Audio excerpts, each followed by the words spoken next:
MP में सियासी सुगबुगाहट तेज है। किस चीज को लेकर सियासी सुगबुगाहट तेज है ये मैं आपको बताऊंगा और क्यों मायने निकाले जा रहे हैं सीएम की बीजेपी आलाकमान से मुलाकात के।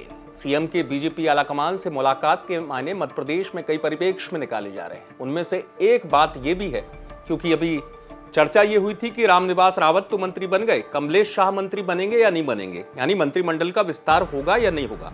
तो उस बात के संकेत खुद सीएम मोहन ने चुनाव कर जब रिजल्ट आया उसके बाद अमरवाड़ा वो गए थे, तो वहां पर उन्होंने साफ संकेत दे दिया कि सरकार तो 5 साल चलेगी, अभी क्यों आप मंत्रिमंडल के विस्तार की बात कर रहे हैं।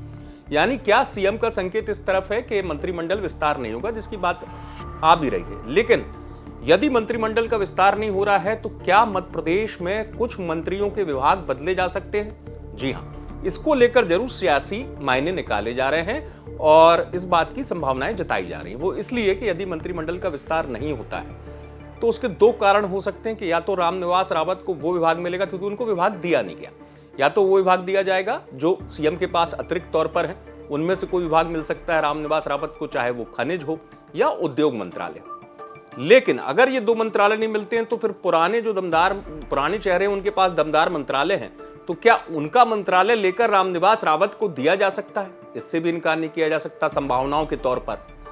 तो क्या मध्य प्रदेश में यदि मंत्रिमंडल विस्तार नहीं होता है तो इस बात को देखा जाएगा कि जिन मंत्रियों के लोकसभा के दौरान उनकी अपने विधानसभा क्षेत्र में पार्टी ने पिछले लोकसभा की तुलना में अच्छे वोट हासिल नहीं किए, उन मंत्रियों के प्रदर्शन को यानी फीडबैक को देखा जाएगा, तो उनके विभागों को बदला जाएगा। क्योंकि अभी नहीं तो यह कहा जा रहा है कि आगे संभावित तौर पर मंत्रिमंडल का विस्तार होगा और उसमें इस बात का ध्यान रखा जाएगा कि पार्टी के जो पुराने चेहरे हैं उनमें से किसी को मंत्रिमंडल में जगह दी जाए, या जो पार्टी के अपने विधायक हैं, क्योंकि रामनिवास रावत कांग्रेस से आए और मंत्री बन गए।